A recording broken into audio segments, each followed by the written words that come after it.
बाबा, कल तो बुध का दिन है। बाबा जानी सुन ना पाए, फिर से पूछा, कल क्या दिन है? थोड़ी गर्दन मोड़ के मैंने लहजे में कुछ जहर मिलाकर, मुंह को कान की सीध मिलाकर धार के बोला, बुध है बाबा, बुध है बाबा।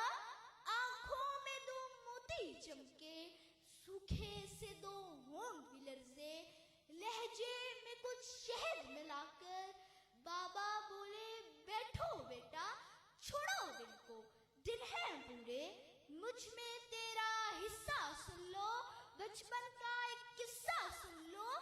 यही जगह थी, मैं था, तुम थे, तुमने पूछा, रंग बिरंगी फूलों पर ये उड़ने वाली, इसका नाम बताओ बाबा। गाल पे बोसा देकर मैंने प्यार से बोला, तितली बेटा। तुमने फिर पूछा, क्या बाबा? मैं बोला, तितली बेटा।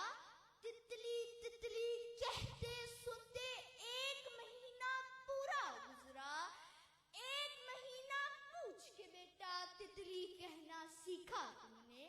हर एक नाम जो सीखा तुमने, कितनी बार वो पूछा तुमने? तेरे ही तो दान नहीं थे, मेरे ही तो दान नहीं है। तू तो बातें करते करते थक कर मेरी गोद में सो जाता था ना। तेरे पास तो बाबा थे ना, पर मेरे पास तो बेटा है ना। बूढ़े से इस बच्चे के भी बाबा होते, सुन भी लेते, पर मेरे पास तो बेटा है ना। तेरे पास तो बाबा थे ना, मेरे पास तो बेटा है ना। Please respect this hero before it's too late. Before I leave this stage, I want to dedicate these lines to my father. Baba, you are my first hero and strength. Behind every dream that I dare to chase. Thank you, Baba.